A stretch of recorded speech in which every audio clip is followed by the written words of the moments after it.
Good day, everyone. Welcome to the Health Matters on Dr. Fundi.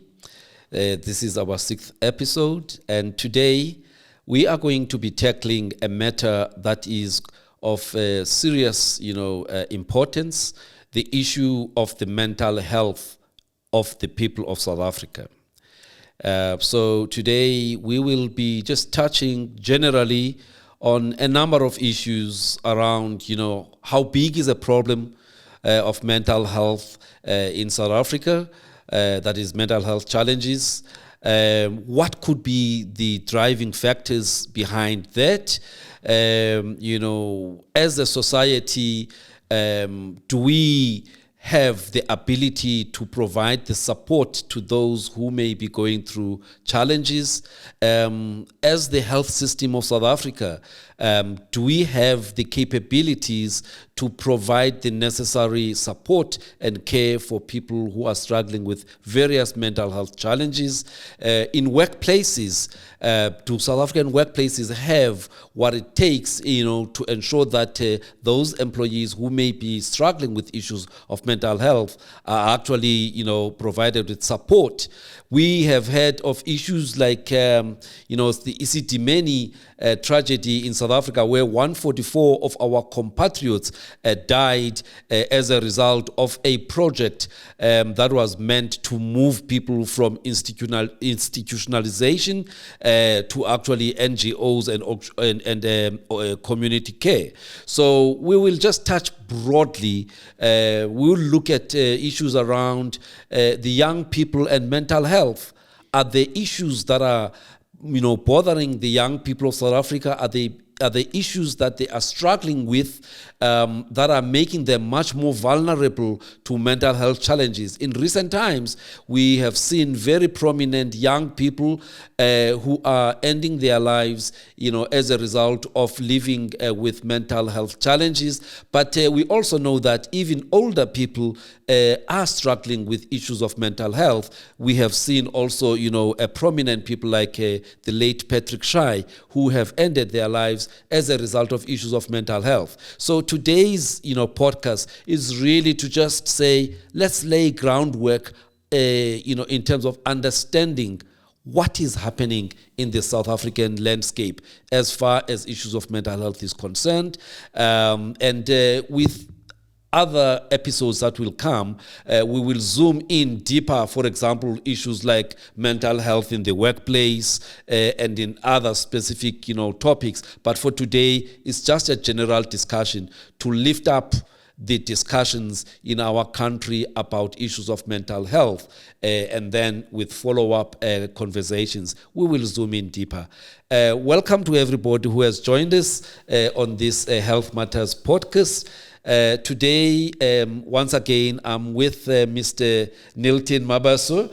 Today, he is wearing a hat where he is representing the young people of South Africa, the millennials and the Gen Z people. I always want to have that generation because they are the future. And it is important for us as the older people in South Africa to actually hear from them about what's happening in that age group.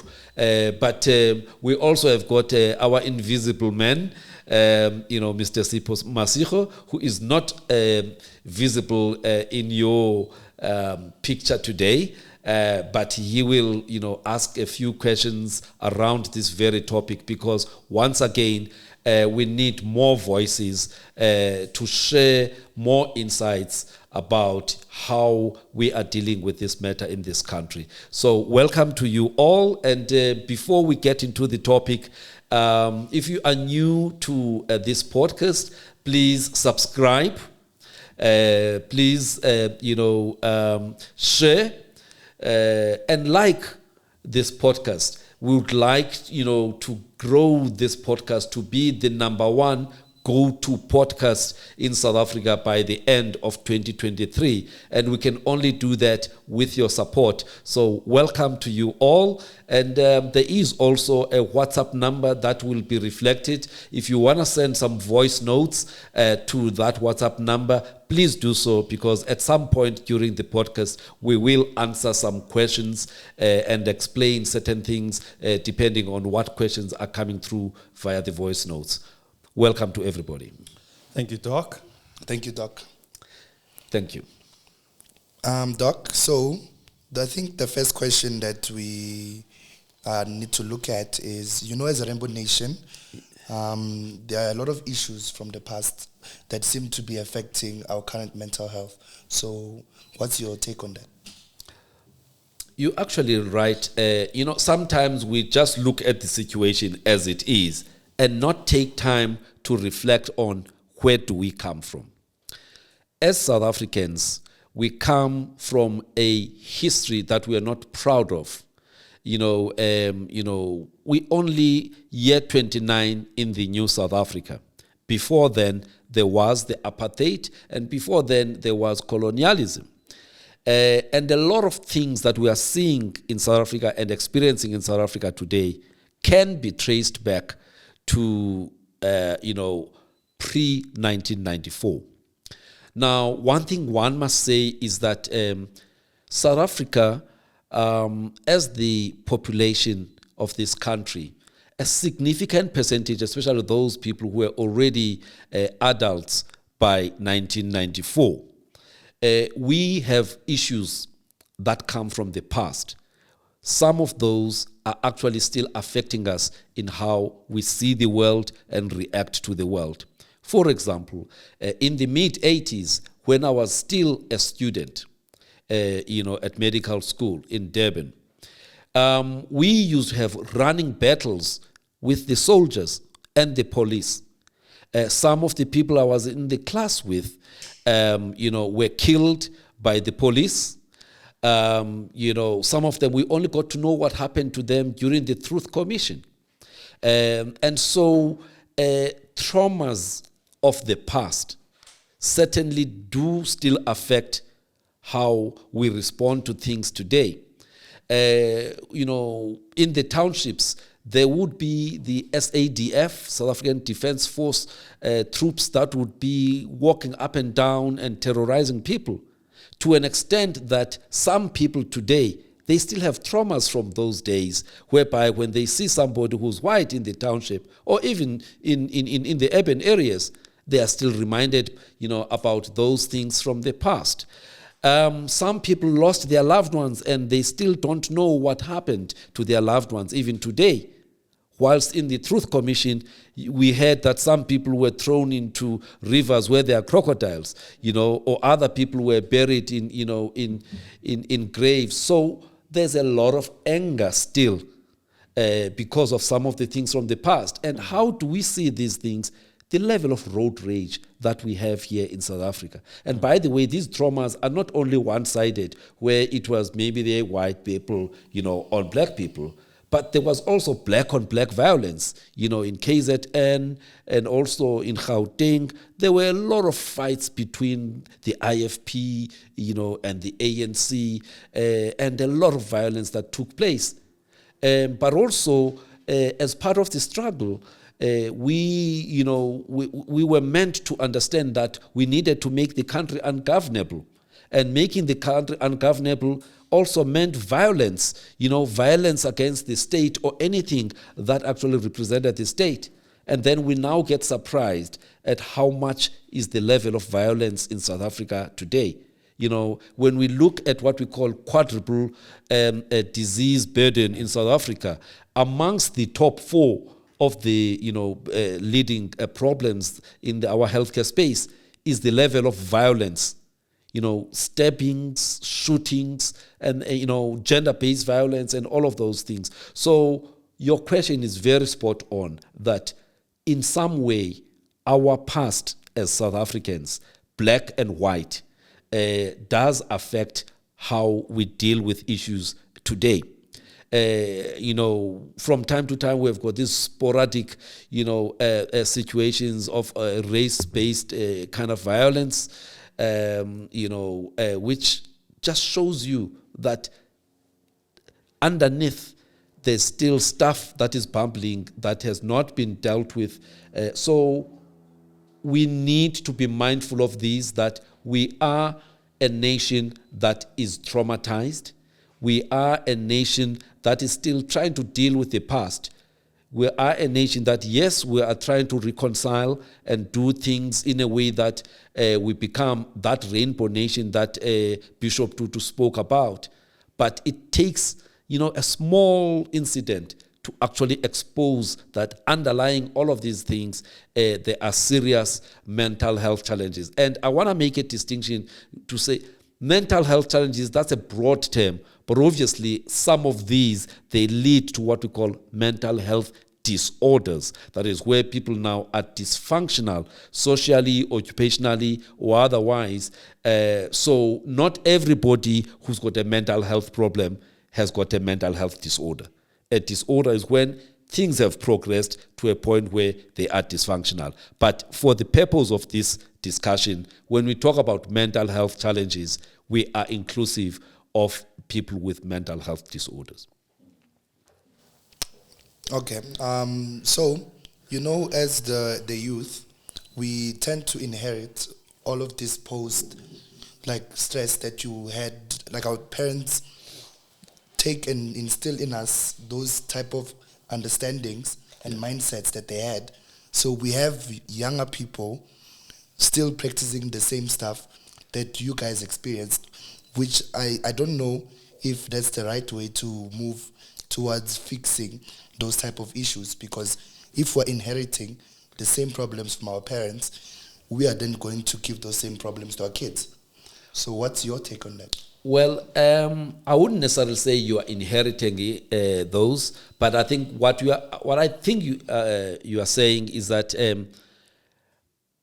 our insights and maybe prejudices, based on what we were exposed to in the past, we are directly or indirectly influencing you guys as the younger generation to see things from our point of view.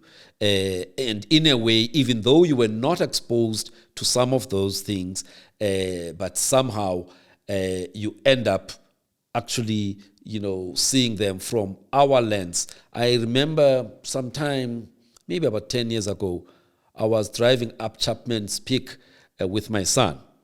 And there was this cyclist, white cyclist, who actually abused me, and I got very angry, and I wanted to deal with him, but my son, actually calmed me down, and later on, he actually said, "But Dad, you had a choice to ignore. You had a choice not to act.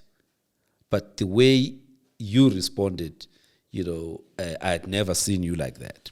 So you are right. Some of the triggers that we still have, because there's still residual anger about some of the things one was exposed to. But the younger generation don't have to have those triggers. And in fact, in an effort to reconcile this country, it's even better that they actually look at how to deal with things without having to follow what we do as the adults. So you are right that maybe as parents we have a duty to try and allow you guys to read the room and act in a way that is appropriate for you guys, and not necessarily expect you guys to see things from the way we used to see them. All right, Doc, I think on my side, I have this question, and I think you briefly touched on it. Doc, you're not the only one who, on the road, you are able to lose your temper. There's a lot of that happening. There's a lot of road rage happening. There's a lot of racist attacks we've seen in the past couple of weeks or months. We've also seen a lot of violent behavior. I think what's even more shocking, Doc, it's when we look at protests, when people are protesting about service delivery, the way in which our people are handling it right now, they are going at a point where they break down everything. They are violent, they burn things. You can even see the issue of the trucks that are being burnt down. Is it a protest? What kind of violence are we seeing from there? And what sort of impact does it make on the kids? And I think the last one is the issue of the high violence against women and children. We've seen GBV being a pandemic, declared by the president as a pandemic. Is this as a result of mental illness? Look, you are right.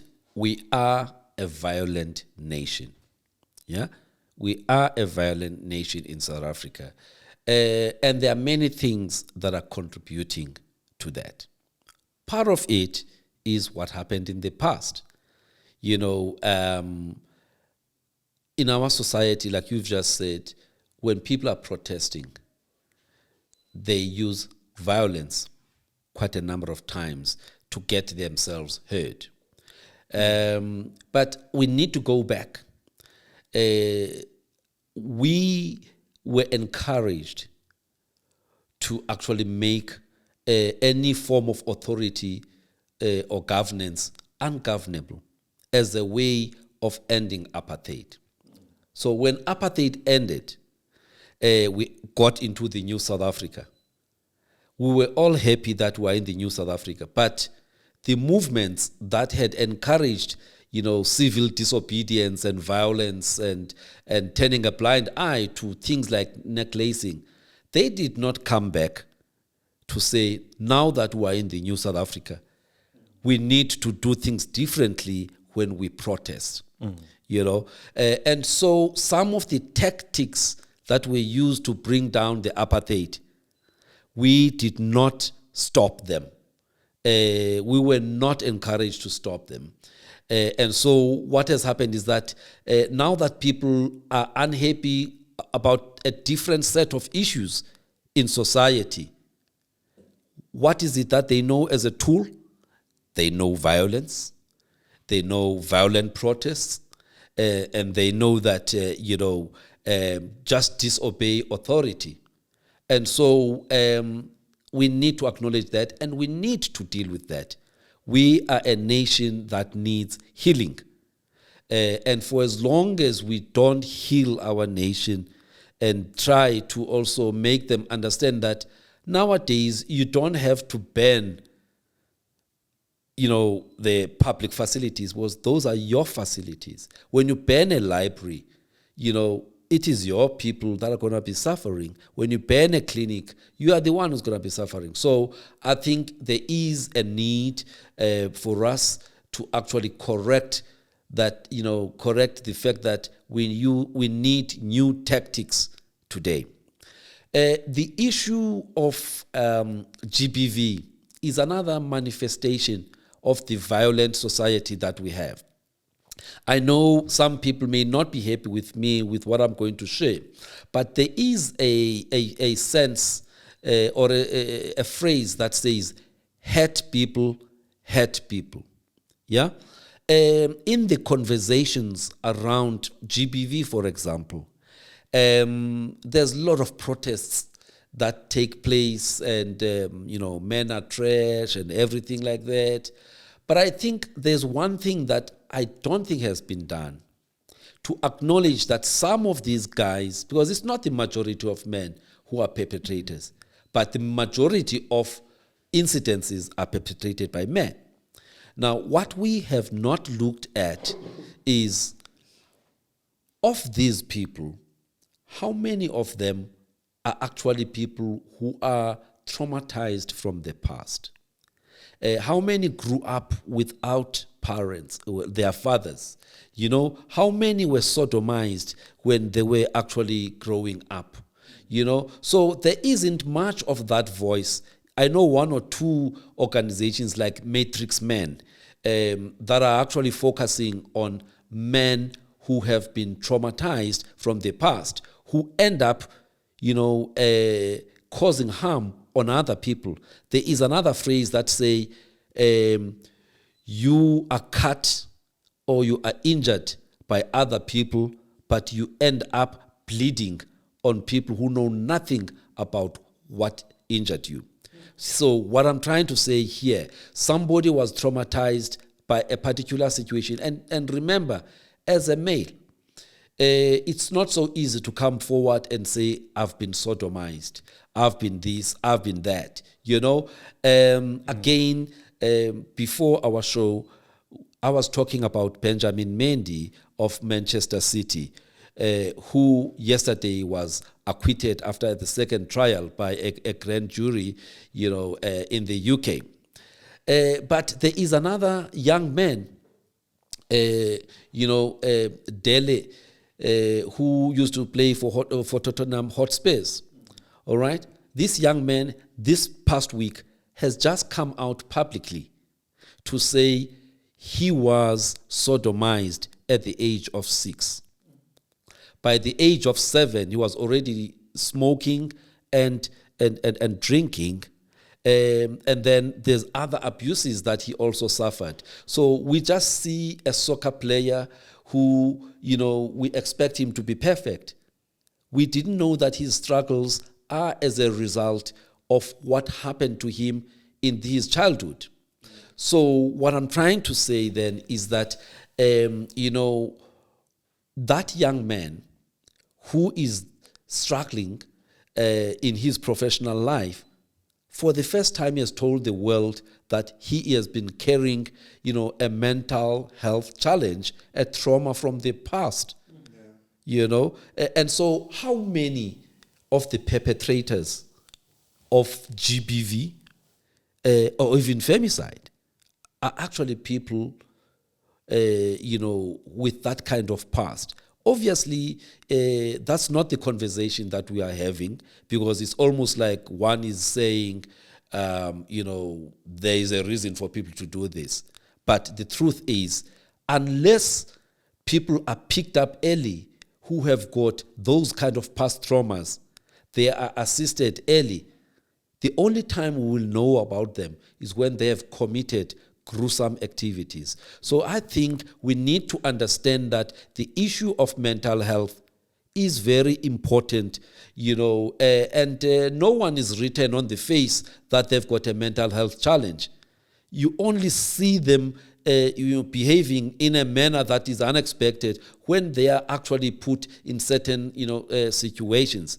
So the traumas of the past can determine how people deal with situations, the violence, and others. They had, they experienced a sense of rejection when they were young because the father wasn't there, or any other form of rejection. So you find that somebody is in a stable relationship now, but then maybe they are being rejected in their relationship, and it triggers the past. So I think in the conversation around the violence relating to GBV, I think this is one of the things that we need to start talking about, to say some of them, they are people who are dealing with serious mental health challenges as a result of things that happened in the past, so that we don't just assume that it's just people who just don't know how to control themselves, and people who are just psychopaths or sociopaths, without underlying issues. So my contribution really to the area of GBV is we also need to start to look at how can we early identify our brothers, our neighbors, or our workmates who are carrying the wounds from the past, which wounds actually drive them to do things that are gruesome in society. Sorry, Doc. So while we're still on that point, the thing that just came to mind, well, as a young man or woman, what are some of the telltale signs that my mental health issue is now progressing into, a mental health disorder? All right. So, When we talk disorder, I touched on it earlier.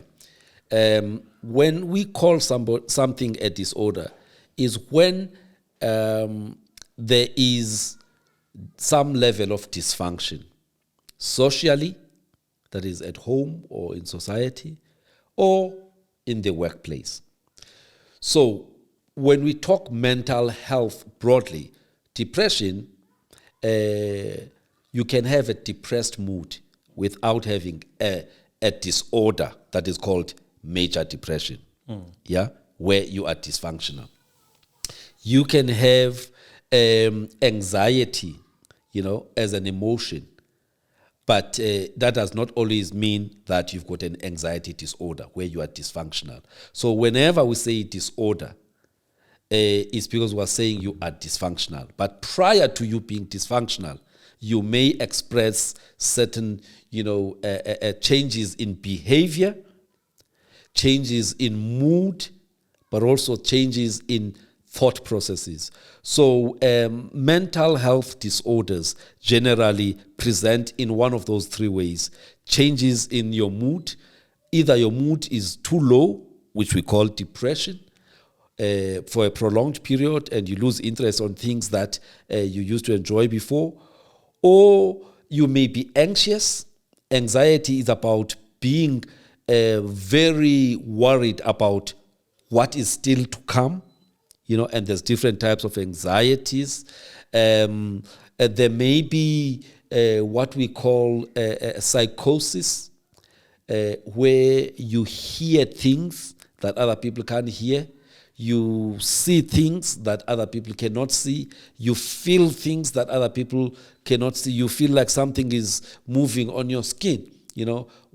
Those are what we call hallucinations: visual hallucinations, auditory hallucinations, tactile hallucinations. Your thought processes may be removed from reality. You sit with me here and you think that maybe you are Mandela or you are Jesus, and there's nothing I can do to convince you that you are not Mandela or Jesus, or you are paranoid, so paranoid that you think somebody is going to put some poison in your food or whatever because they want to kill you and all of that. So there's a range of mental disorders that are out there, all right? But I think your question was, how do I know that this is becoming a disorder? When it is prolonged, when that symptom is prolonged and it's now getting you to a point where you are unable to function at home, in society, or even in the workplace. And I think as people in society, we may not all be doctors or nurses, but if we are observant in terms of change in one's behavior, changes in one's mood, somebody tends to isolate themselves, and there used to be people who were actually quite social, but they tend to isolate themselves. That change in mood could tell you that something is happening. Or somebody used to be a clear thinking kind of person, but all of a sudden, their thought processes are such that the world is against them. They are so paranoid. So changes in behavior, changes in thought processes, changes in mood, sometimes, certain expressions of personality, those things would alert you that something is not right, because not everybody who's got a mental health challenge or disorder will actually come forward and say, I've got a problem. So it's best to observe changes from what you knew, because once you see that there is this sustained change, it's best then, you try and reach out to the person and see if, they are struggling with something, or you should actually, help them with professional help. Right, Doc. Very good. Doc, there are some people who have dropped some WhatsApp voice notes. I want us to maybe hear from the people in the streets how they feel about mental health issues. And I think it's a big problem. And I think people have opinions about them. And let's take a listen to the first one that has just come through, Doc. Yes, this is Gregory Mkize. And about this issue, yeah, mental health.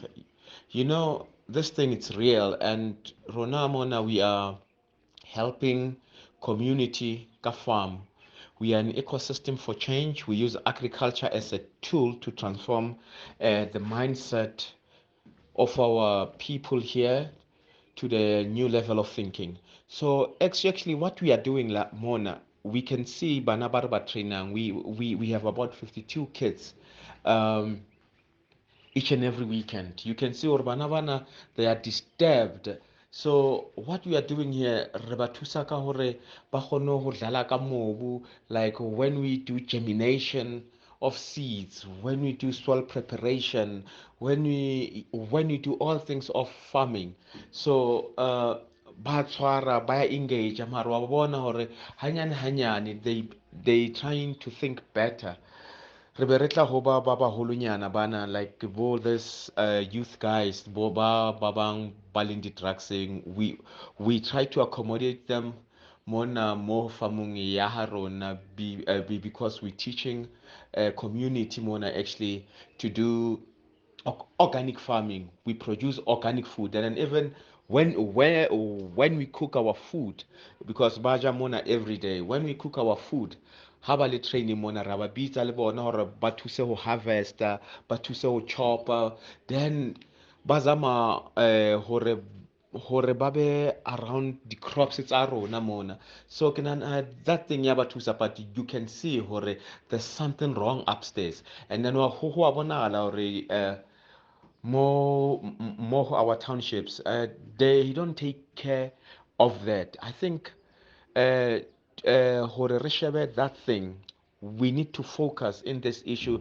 ya mental health ya ha bana ba, hobane never re bana mona ba stout hobane re na le ho rekisa dijo mona, like your Zimba chips and stuff for school kids obane our organization e ka hara sekolo wa bona. So re na le about close to 2 hectare space that we are using re thusa bana ba mo sekolong ba bang at the early age, never re bana ba ya kula, se ba qadile ho utswa ba le banyane, they starting to do bad things, mara bana ba ha kena mo di farming programs tsa rona. What they do actually, ba re jwetsa, they telling us mathata uh, a ka dintlong. You can see hore bana, that's why the academic records tsa bona di le so slow, ba sa concentrate, it's so bad, ba ba disturbed. I think mine issue, it's a ke ntho o tlamehileng re shebe. My name is James Sietelo. I'm from Nuclear in Johannesburg. Well, I'm residing in Nuclear in Johannesburg. My understanding of mental health is when a person is just not okay emotionally, when a person is just dealing with a lot, the point whereby it is just difficult to go on with your daily life without really thinking back on whatever issues you are facing, whatever problems you are facing, be it maybe stress at work, be it stress maybe related to your personal life at home, family issues and all of that, financially also, then a person just becomes depressed. So I will basically say it is issues that a person is facing that will lead to a person being not okay emotionally, being depressed. So yeah, that is mental health in my understanding. I don't think many people understand or are they getting help for mental health because they don't understand what mental health is, or maybe we are not really taught enough about mental health. So that is my understanding. Hi there. Firstly, I'd like to say thank you for addressing the issue of mental well being.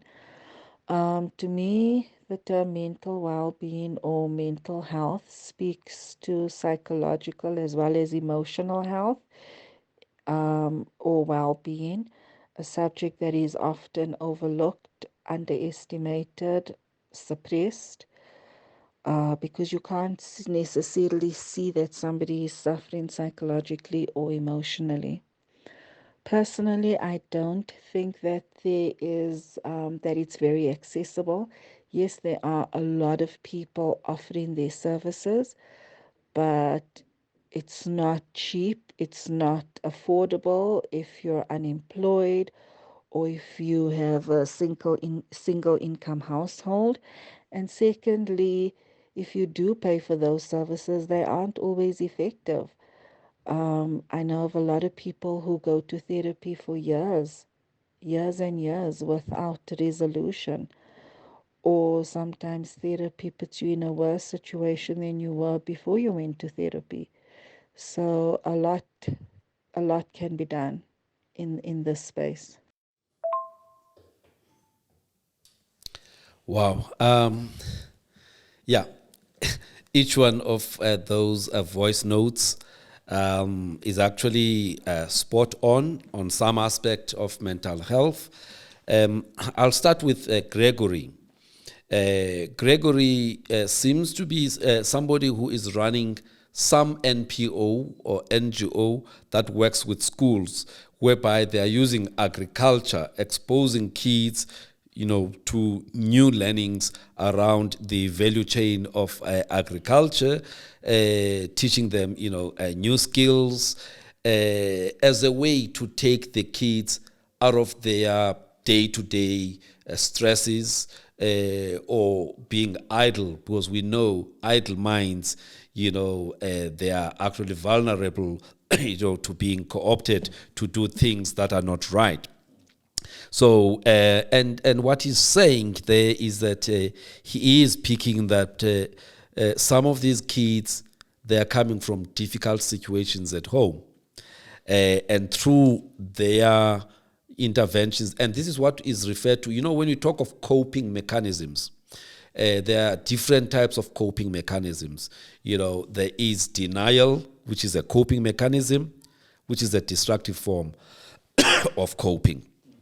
There is escapism, which is also a coping mechanism, but another destructive form of coping, because you are escaping from your reality through use of things like drugs and alcohol, and you may actually worsen the problem over time.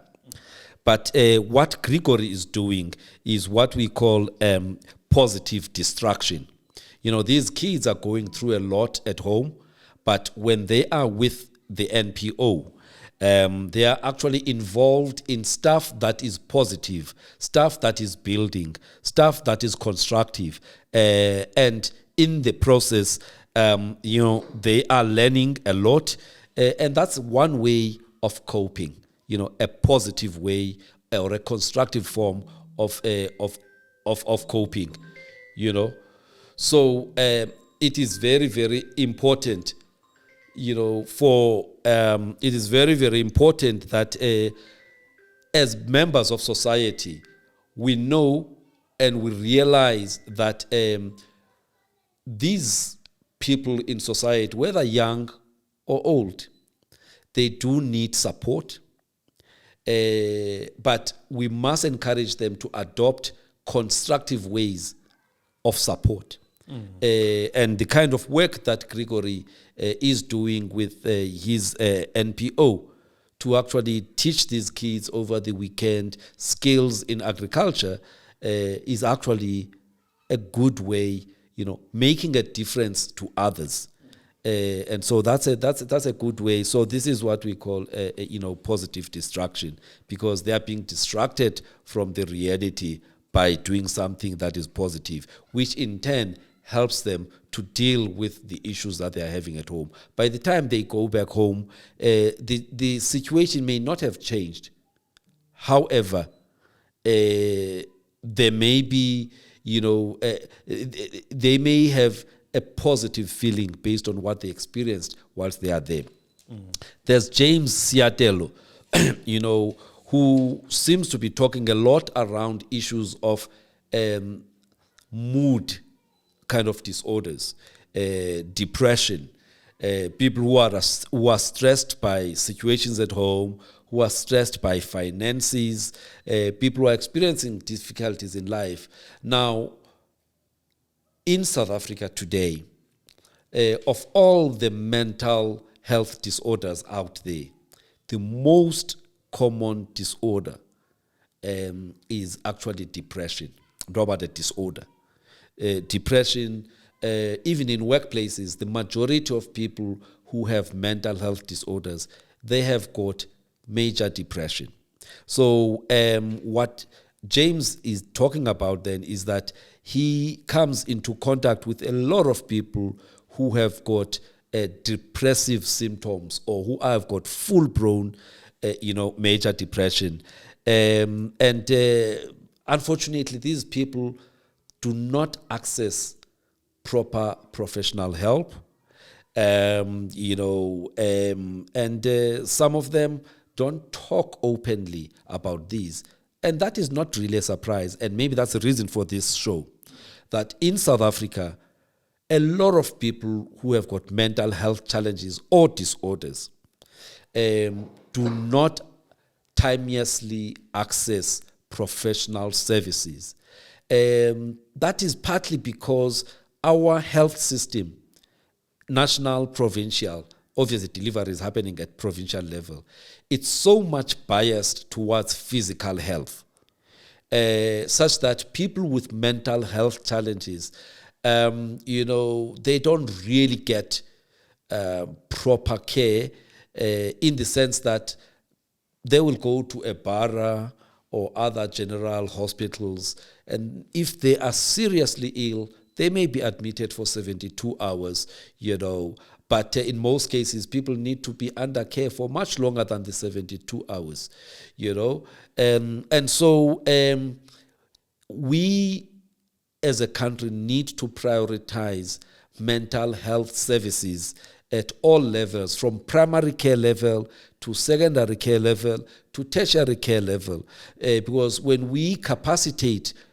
clinics, secondary hospitals, tertiary hospitals, with different levels of psychiatric care, we will be able to deal better with the amount of mental health challenges that are on the ground. But there's also the issue of stigma in South Africa. There's a lot of stigma relating to mental health. So people who are suffering from mental health challenges do not easily come forward because they don't want to be labeled. Because in South Africa, we label people who admit that they've got mental health challenges. So I think the key point there is that people in society are in great need of mental health services, professional services. But I do not think the health system as it is doing justice to ensure that those people access mental health. If they've got medical aids, maybe they'll be able to see a psychologist or a psychiatrist sooner. But the majority of people, 86% of South Africans, don't have medical schemes. They rely on public health services. And in the public health services, there is a serious shortage of quality mental health services, where we've got adequate number of psychiatric nurses, we've got adequate number of psychiatrists, we get adequate number of psychologists. So South Africa needs to relook how it's resourcing mental health services. We're only spending less than 5% of our annual budget in South Africa on mental health services, which shows, how under-resourced, those services are. All of, the bulk of the money goes towards physical health services. So that, underfunding of mental health services needs to be addressed. Otherwise, we will continue to have problems relating to mental health services. So the issue of access. When we say in the Constitution, everyone should have access to quality health services, it's not only for physical health, it's also for mental health. So for James, I think he's making a great point about lack of access. And then the last voice note that came through, this is somebody who clearly is in touch with understanding what mental health is and the challenges thereof, who talks about the fact that people with mental health challenges, they are not written on the face, they are not visible. And again, she says these people, they struggle because they don't have access to services. And where there are services, they don't come cheap, If you want to go and see a psychologist on your own for just 1 hour, it can be anything up to 1,500. And how many people can afford that? And often you need a series of consultations, for your problem to be sorted out. If you add a psychiatrist on top of that, and the expensive medications, that is normally prescribed for depression or anxiety or psychosis or things like that, it just becomes out of reach of an average person. Yet, if you go to the public health services, once again, you may stand in long queues in some of these hospitals, and you may not necessarily be able to get the help that you need at the time that you need. So definitely, both of these voice notes, they are highlighting the issue of poor access to mental health services in South Africa, and it is something that we cannot postpone, to advocate for anymore. Epidemic happened almost a decade ago. That is the tragedy where people were being moved from hospitalization, to being put in facilities in the communities, which was not necessarily a bad policy. Because elsewhere in the world, there is this whole thing of deinstitutionalization of people, whereby you are saying, facilities should be in the communities so that people can get support and are not removed from society where they come from. But the execution was wrong because you needed to prepare and ensure that there are facilities in the communities before you can actually discharge people, in a rush. So we have not learned from that as South Africa. And so more than 10 years later, we still have the same situation. And Epidemic situation can happen in any of our provinces because most of our provinces are under-resourced, worse than Gauteng. Maybe the only one that is slightly better, especially for the affluent, is the Western Cape. Because when you get to the shacks and other places, access to healthcare is still a bit of a challenge. So I think those voice notes were actually quite valuable.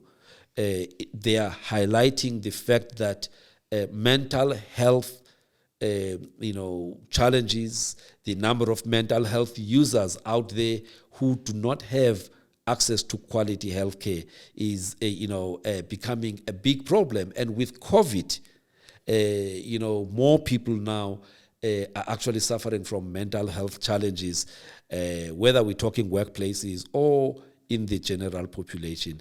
And so if the need was great before COVID, it's now very critical for people to access quality healthcare services. Absolutely. Nelson, I don't know if you have anything on your side. We have about 12 minutes to go, and we've got 2 more voice notes. Doc, I'm not sure if you want to hear the voice notes or... Let's hear from Nilton. I think what I would like to hear from Nilton, because remember, he is here, he's a millennial, he's representing the younger people of South Africa. Is he not a Gen Z? Well, he's going to tell us whether he's Gen Z or a millennial. But Nilton, as somebody who is in my 50s, I may not be in touch with what is happening with the younger generation, but there is an observation that one is making that we seem to be seeing more and more young people who are struggling with issues of mental health. And sometimes we get surprised when, they end their lives, through suicide. So can you just maybe share with us what is your observation? You're not a healthcare professional, but at least I just want, from your observation, as you interact with your contemporaries, what do you think are the things that are driving issues of mental health challenges amongst the young people? What is driving them? And maybe linked to that, we're seeing a lot of substance abuse as well as a way of dealing with some of these things. Can you just help us to understand? All right, Doc. So I think the first thing is misinformation about what mental health issues are.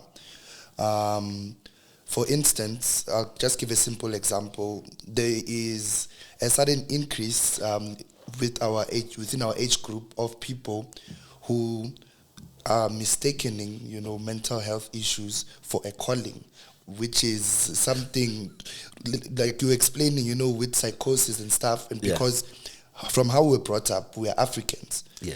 So sometimes we misdiagnose an actual mental disorder problem to a spiritual calling. Yeah, to a spiritual calling. And what we've seen, or rather what I've seen, is when those people mistaken that, for the wrong thing, their behavior and how they interact with people, we only realize much later on that, okay, actually, no, this person actually had a serious problem, and we just listened to them, and because of how we were raised and taught, that's how we went with stuff. But I just think misinformation is the biggest thing, and how we were raised, like you said, mental health talks and stuff is still sort of like a taboo, to speak about. You don't get told that, especially as a man, or like as a boy, you don't get taught to express your emotions. Yeah.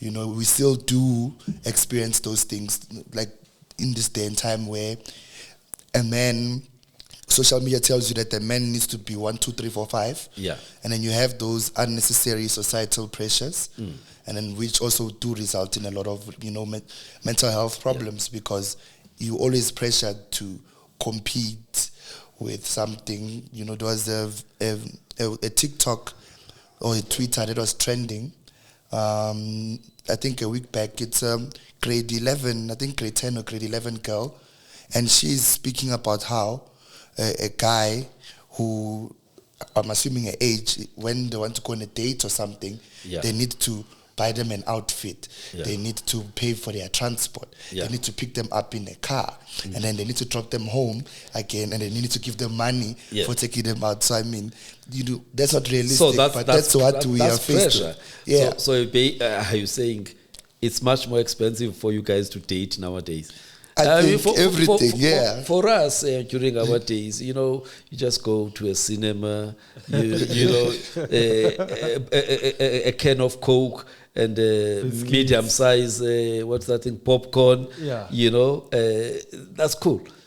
So you guys now have to invest a lot. It's very different. I mean, basically, what causes a lot of problems, especially for males, is the unrealistic, expectations. There's a lot of unrealistic expectations. So, but would that be enough to cause you guys to have serious mental health challenges? Yes. Other people, or maybe it's because now older guys, then they fish from the same pond, and you guys are finding it difficult to compete.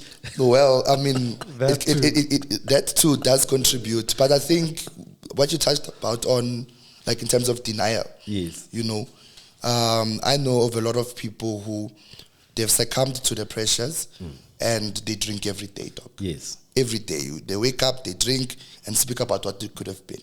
Yeah. But that's what happens when someone sets a bar up so high that you feel, what, I might as well just give up. Tell me, another conversation I had with my son years ago, he told me, in fact, his friend told me that as younger people, you guys are actually feeling a lot of pressure, because when you look at your parents who grew up during the apartheid days and what they achieved despite that, when you guys now look at your parents, you ask yourselves, how can we beat what they achieved? Because you've got no barriers. So is there a pressure to perform, yes, as young people?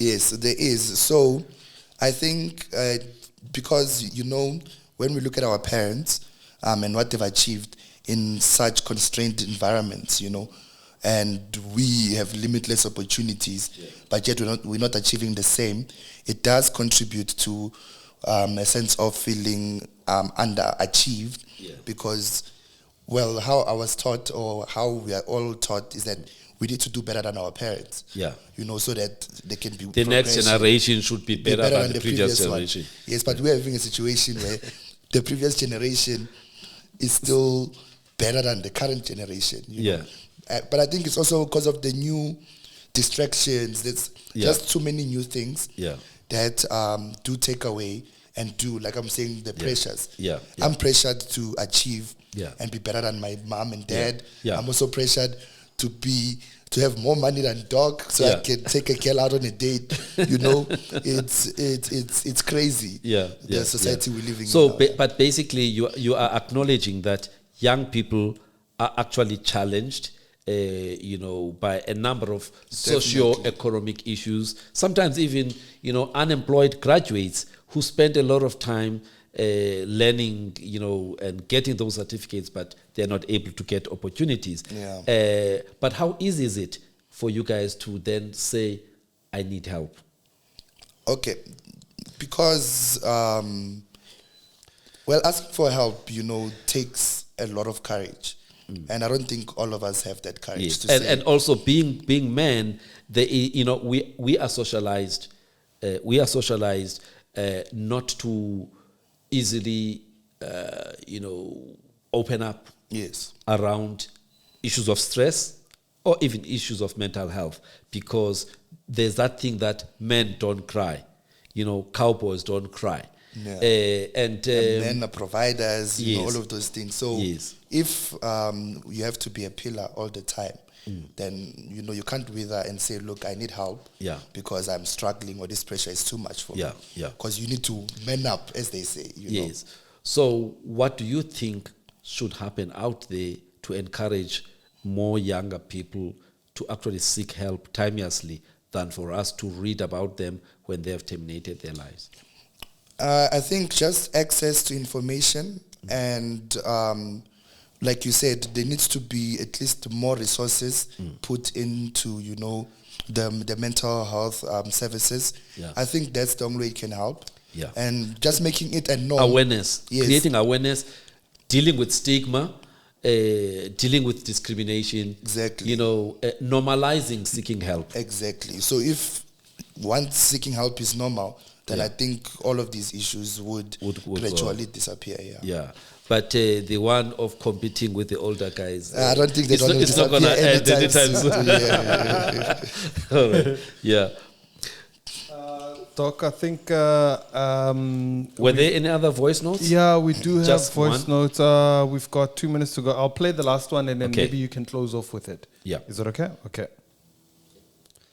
Yeah, as I mentioned, I'm not sure if you like Carter, but yeah. So as I mentioned, it's now where we're finding organizations are taking a front lead with HR driving those conversations, and there's more focus now in work environments, especially with this remote working, or hybrid form of working where people work from home and they're actually far not removed from the challenges and life or daily challenges that they go through. So now it is a call for leaders to understand that, besides people being, just as I mentioned earlier, being surgically ill, there's also that mental illness that comes into play, and like I said, mental illness is not a person going to a psychiatric institution because they are crazy. No, it's about one's feelings, one's emotions, and as leaders now, leaders are called to be more empathetic, more understanding, more engaged with the employees, from a front of not coming on,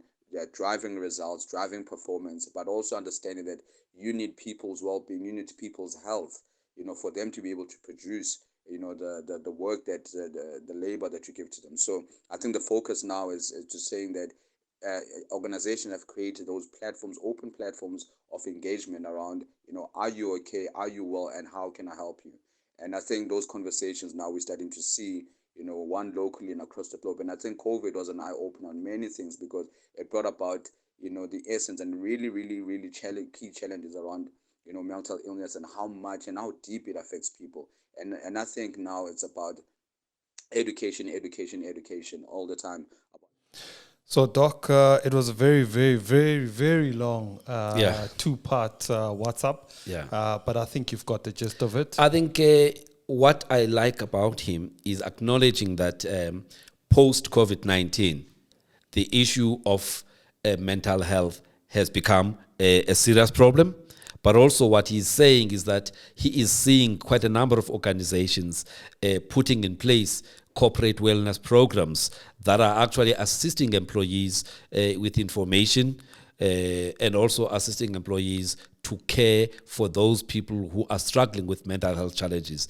And this actually ties up with a research that was done by an organization that's in the UK that is finding that South Africans are now trusting their employers to put programs in place because they feel they have been failed by the government. So I think for him, he's calling for more leaders to be empathetic in the way they lead, to make sure that they provide care and support to their employees. I cannot disagree with him at all. In fact, I am in full agreement with everything that he said. So I'm sure we will talk about matters of mental health in the workplace in another episode in the future. But for now, I think we have at least, given people a taste of things to come.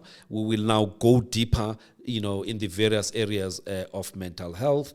And so please, people must just like this podcast, subscribe, and share if they find that the content is of interest. There's more that will come with in the near future.